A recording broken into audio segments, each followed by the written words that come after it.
Expectedly, in less than 2 weeks from now, the lifespan of the 9th House of Representatives will elapse. The 9th House of Representatives, like the Senate, kicked off on June 11, 2019 with the election of Femi Gbajabiamila from Lagos State as Speaker and Idris Wase from Plateau as Deputy Speaker. In the last 4 years, the House has considered no fewer than 1,000 bills, including private member bills, bills from the Senate requiring concurrence, as well as bills from the executive arm of government. As the 9th Assembly or House of Representatives winds down, we will be looking at their scorecard and what to expect from the 10th incoming leadership of the House amid the ruling All Progressives Congress zoning intrigues.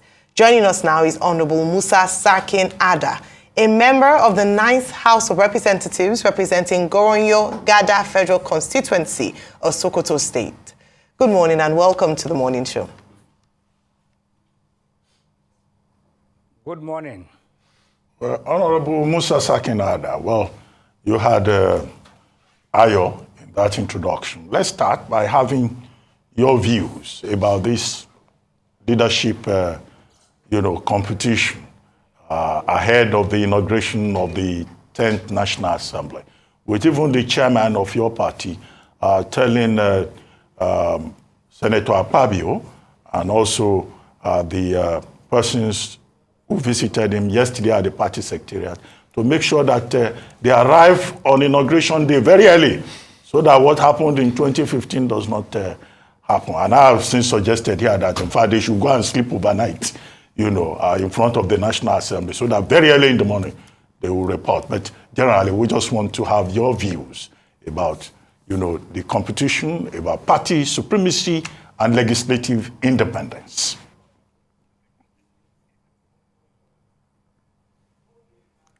Thank you very much for giving me this opportunity to share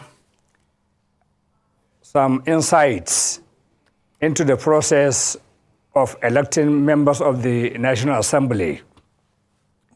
Having stayed there for almost a decade and a half, and having been involved in the election of 4 leaderships, I am in a position to share my experience that I think could guide the incoming National Assembly members-elect.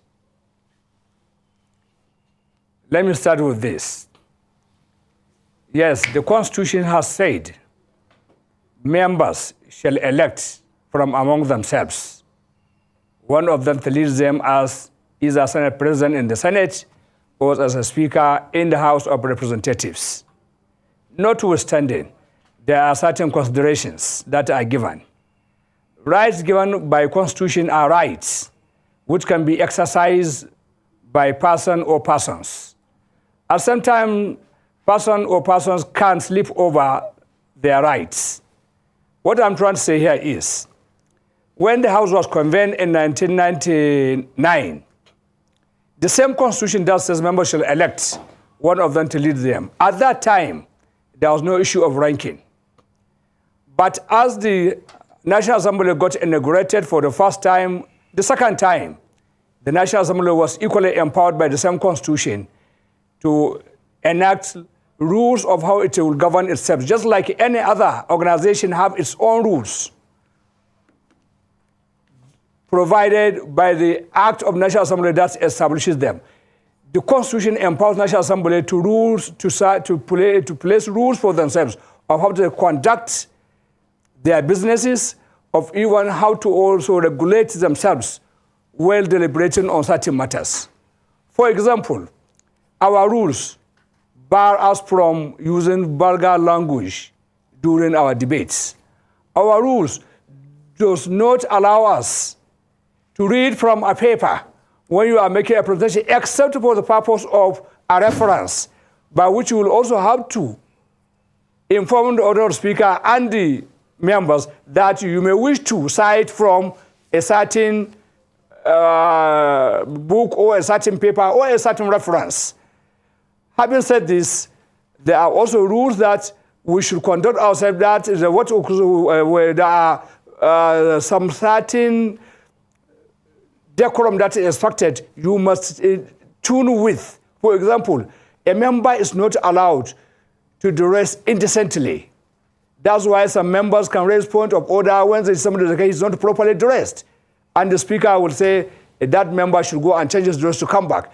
Having given this background, all I'm trying to establish here is the issue of ranking suffice.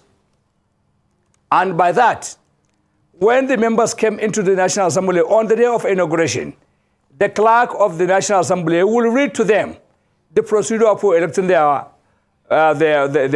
principal officers. And after that, then he will tell them the rules governing the election of that very day. And all this must be complied with.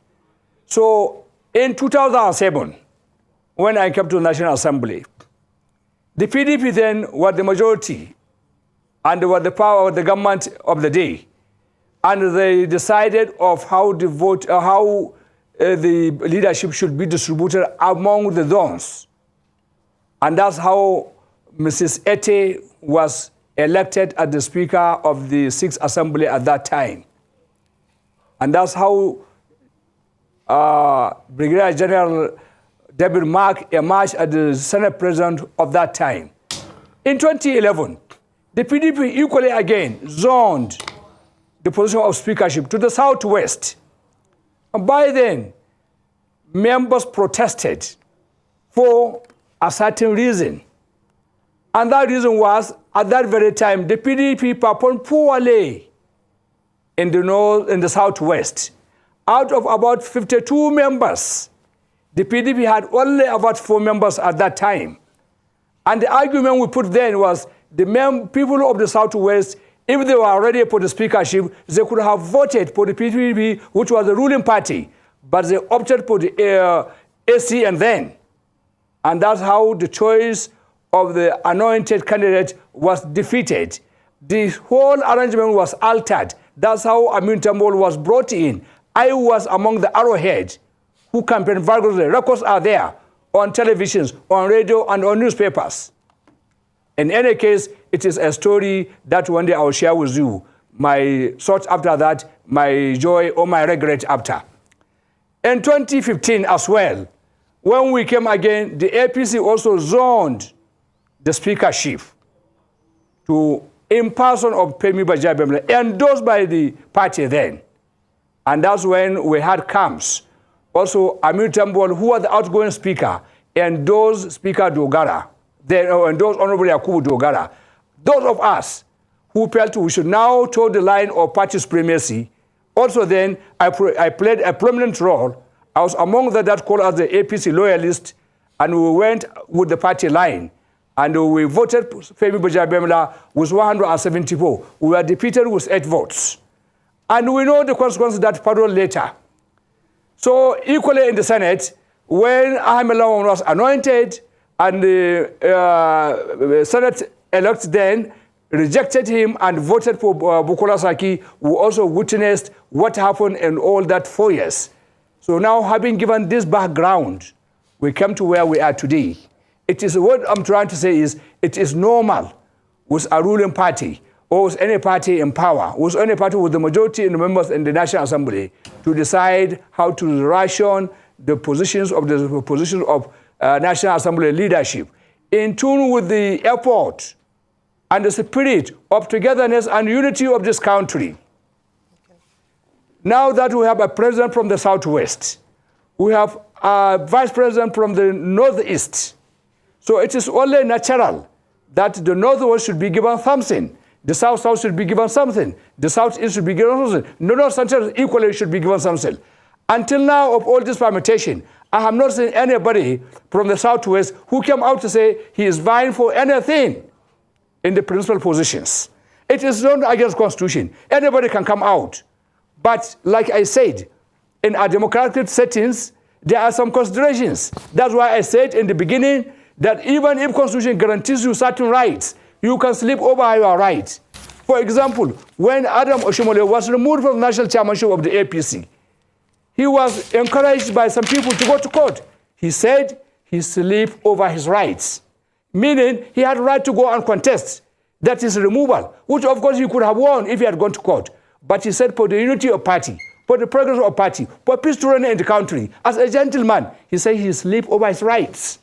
So I think I have said enough on this for people to understand the point I'm trying to give here. Yes. Now the APC, in its wisdom, have zoned these positions for the speakership to the Northwest and for the Senate to the South-South. Like I said, in an attempt to balance off power equation, power sharing in Nigeria. Remember, this is one country, but we all belong to our regions, our states, our local governments, our ethnicity, our faith, our this and that.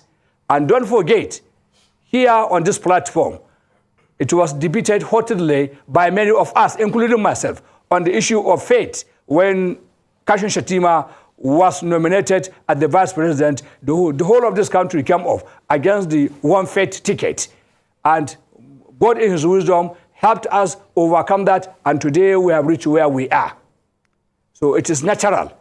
We also look inwards and think of what can further unify us, solidify us, and give us the hope that we are wishing for this incoming administration. Yes, sir. And finally, on this note, sorry, please. And finally, all I'm trying to say in this, we have a new president-elect who was elected based on certain assumptions, based on certain expectations and hope from the electorate.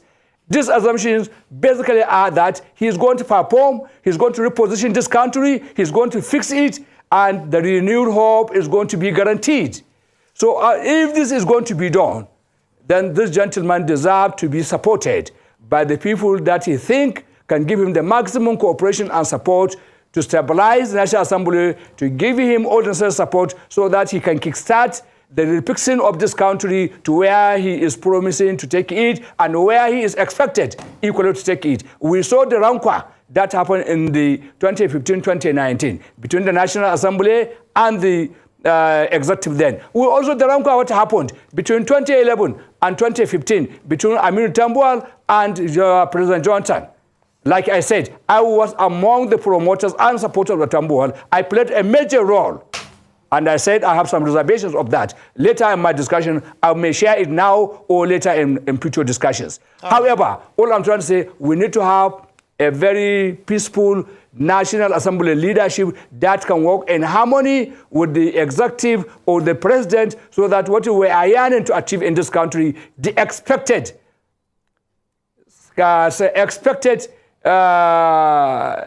the expectations we are having from the president-elect that can come without any hindrance. All right. Thank you. Thank you very much, Honorable Sarkin Ada. Just to highlight and just to summarize, so you're happy with the zoning formula of the APC as it currently stands. The reason I ask is that you're from the northwestern geopolitical zone, and some members of the North have said that because they were responsible for over 30% of the president-elect's votes in emerging as president-elect, they ought to get a bit more. So they're not satisfied with the speakership. They are gunning for the Senate presidency itself.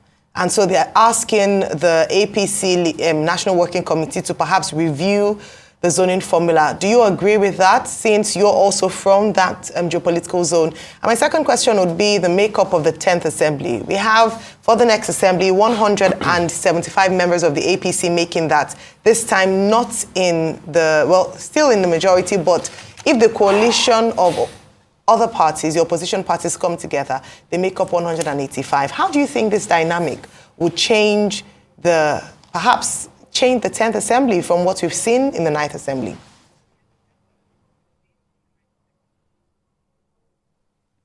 Okay, in the first place, for your question about the Northwest is gunning for the Senate presidency, I am going to say this. I have given a background of how leadership positions are zoned and why they should be zoned in accordance with the. All we are trying to say is to have fair sharing and fair equitable representation, that every zone is represented by at least one most important position in the scheme of, in the hierarchy of the leadership of this country. When you have the president, the vice president, the senate president, the speaker, these are four. The other two zones may not have anything like that, but they can be compensated with other positions as well. This has happened from time immemorial. Even in the military regime that has happened in the previous past, they always try to balance their appointments. But there are certain situations that have confused a country. For example, when Muhammad Buhari came in 1984, he is a northerner. He became the head of state. At the same time, 28 years late, was the vice president then, or vice head of state, whatever you call him, and he was also from the north. But when Babangida came, he quickly amended that if it was a mistake or whatever, he now gave it to Ebito Okiwe and later to Augustus Ekomu. So, and don't forget, in 1979, we had Senate President and Speaker coming from the south entirely. Then Joseph Wires of blessed memory and also Odu Omerozoki became the Speaker at the same time in this country. But now those things cannot be revisited. We don't want it to happen in that way. But because by then we are not as polarized as now. And it is unfortunate. We are always trying to promote chauvinism against merit. I'm against that. If I could have my way, or if I could have my wish, I don't mind where the president comes from, provided he's going to give me what is required in this country. That is good leadership, good governance, period of corruption, period of any sentiment, period of any devoid of any laxity. So we are trying to build a nation, and we should try to eschew this kind of chauvinisms. We don't need to encourage it. And we are trying to unify this country to be one, whereby a Nigerian can be seen as a Nigerian, not on the basis of his creed, not on the basis of his faith, or his ethnicity, or of his zone. We should try to overcome that. Look at, there are so many nations that are like us. They have so many things, so many things different, but they stay in common. Examples are the Chinese. They are not one tribe. They are not one faith. They are not one region. The Indians, even here in Africa, so many countries, Kenyans,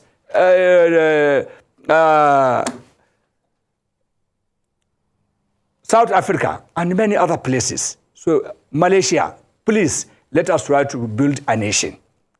We should try to not consider dividing ourselves on these lines.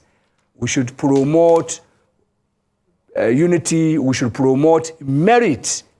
If somebody can perform and he can give this nation what it deserves, regardless of where he comes from, that's what we need now.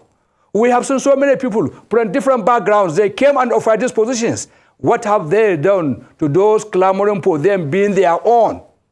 What have they done to their tribes? What have they done to their regions? What have they done to their faith? There was no Christian president that came to this country and Islamized and Christianized the country. Likewise, there was no any Muslim that came and promote anything about Islam in this country. We should look at this. It has happened. General Gowon was is a Christian, and he ruled this country for 9 years. Has he converted anybody to become a Christian? You should find the answer. Shehu Shagari and Muhammad Buhari and General Murtala are Muslims, and they became head of this country at different times. Have they converted anybody, even among their staff, to become a Muslim? The answer is no. Johnson was also a Christian. Did he Christianize anybody from in the villa that worked with him? There were many Muslims who worked under him. So please, we should try to eschew all these kind of things. Likewise, the ethnicity or the region.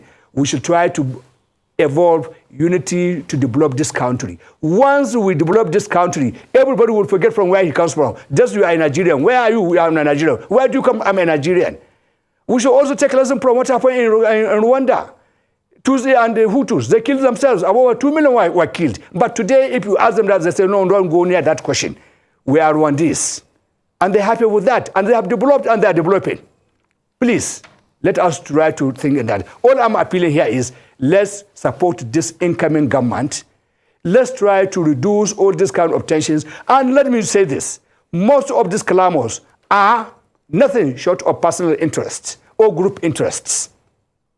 Yes, it is natural. Somebody should have an ambition. But that ambition should not be at the expense of the unity and development of the country. What we need is you should be above your sentiments. Everybody has sentiments. Everybody has wishes. We all have wishes. I contested an election. I lost it. I'm in court. If I get it on court, fine. If I don't get it on court, I will overlook it and move elsewhere. So you don't align with the North? Let everybody look at. Let me pray. Let me pray. Let me finish, please. Let everybody think. It is not only in one position that he can help to develop his region or his faith or this country. If you believe in your capacity, if you believe in your sensitivity, if you believe in your honesty, consider yourself anywhere that you find yourself, you can contribute to the development of this country. I cannot say it is only in the parliament that I can contribute. I can contribute anywhere. Take me to classroom. I can contribute there. And we are glad doing that because I'm imparting knowledge to my young ones. I will share my experience with them and I'll tell them, don't try to be divisive, try to be Nigerians. Okay, Honorable Sarkin. So the idea of the North, yes, let me finish. The North has every reason to agitate for a position that it deserves the contribution it gave to the emergence of this government. But that position should not be considered as only one. Okay. If we could get the Senate President, fine. But if we cannot get the Senate President, then we should go for the speakership. The Senate President is not more important than the speakership of the National Assembly. They work together and they are of the same equal status. Okay, so if we get the Senate President, fine. If we don't get it, we go for the speakership and we should be contented with that. We should support whoever emerges and help him to give also his own contribution to the success of the incoming administration. Honorable Sarkin Adam, real quickly, what would you say to Mr. Yari, Governor Yari, that wants to be the Senate President as against what the party has said? You've talked a lot about national unity. You've also talked a lot about party supremacy this morning, citing the case of Ashomole not fighting his suspension and removal from the position of the chairman of the party. What would you say to Mr. Yari? He was here yesterday. I'm sure he probably watches the show in the morning. What would you say to Mr. Yari this morning? I didn't watch your program of yesterday. I don't know what he said, but he is my brother. He is equally my friend, and at a time he was my leader. So I wish him best of luck in his ambition, and I hope if he gets it, he will try to do what is good for this country. And if he does not get it, I hope he will toe the line of compliance and stay as a good sportsman and follow the lines of party or the line of development of this country. He should be a leader. I wish him best luck. So you're saying he should go against what the party has decided with Akpabio, that he should still go ahead and run for the position, get it himself? I have told you, go against the party supremacy. You asked me whether I have seen what he said yesterday. No, I didn't ask you. I have not seen what he said yesterday. That's why I limited my Honorable Sakinada, as a brother, as a friend. Honorable Sakinada, hang on a minute. Cool down. Ogami, cool down. Sir. I didn't ask you what he said yesterday. I said he was here yesterday and he came to say, I want to be Senate President. That's what he said yesterday. But I'm not asking you that. I said, what would you say to him? Since he's saying he wants to be Senate President, and your party, the All Progressive Congress, APC, is saying that that position is already zoned to the south and giving it to Akpabio, because obviously he's going against your party. So what would you say to him in the interest of party supremacy, pure and simple? Would you say he should renege against your party and go ahead and fight his ambition, or you say he should respect your party? Voila. That's it. That's my question. Okay, Oga Rufai, my very good friend, I always appreciate you try to find what you, get what you want from one of our interviewers. I'm here with you. I have said, I have not heard what he said, so I didn't know whether he intended to renegade against the party. All I said is, he's my brother, my friend, and a leader, and I wish him best luck in his desired ambition. Don't forget, in my opening remarks, I said, Constitution guarantees everybody some rights. Somebody can decide to follow his rights to the last step, and somebody can slip over his rights. Like I gave you an example in an election that I lost and I'm in court, and I told you what I think I would do if it comes positive or negative.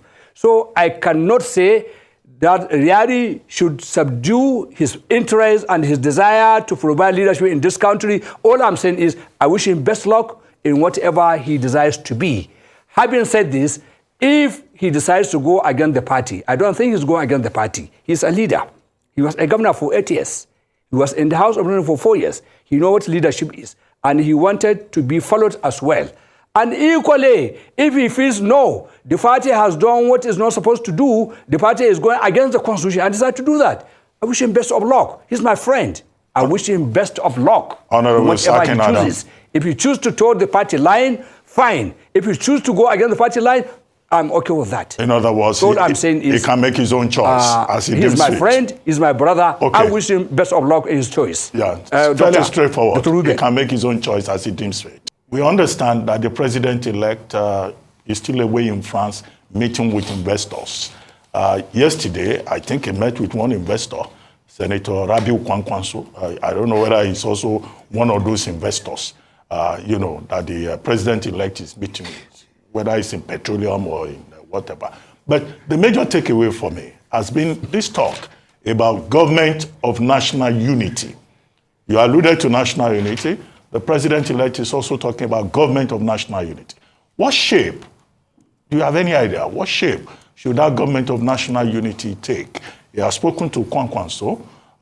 Should there be, a gathering of all the tribes in the political arena? Or, it will just be NMPP and APC.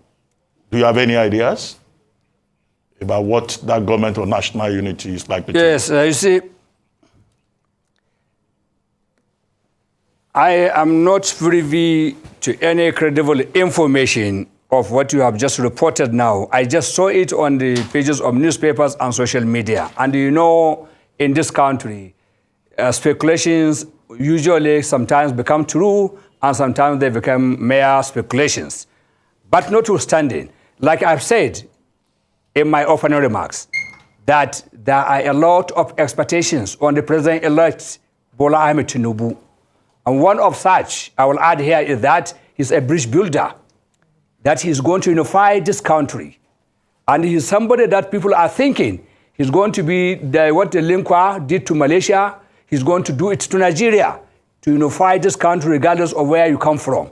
So if he has this intention of national unity government, I think that's a very good first step forward, and that will help this country. For example, you mentioned that Rabiu Kwankwanso, you call him an inventor or an investor. I didn't hear you properly. Whatever you call him, if he's an inventor, yes, he has invented so much because he invented development of modern Kano. If he's an investor, he also invested in the capacity building of the people of Kano, especially the youth, who have seen what he has done.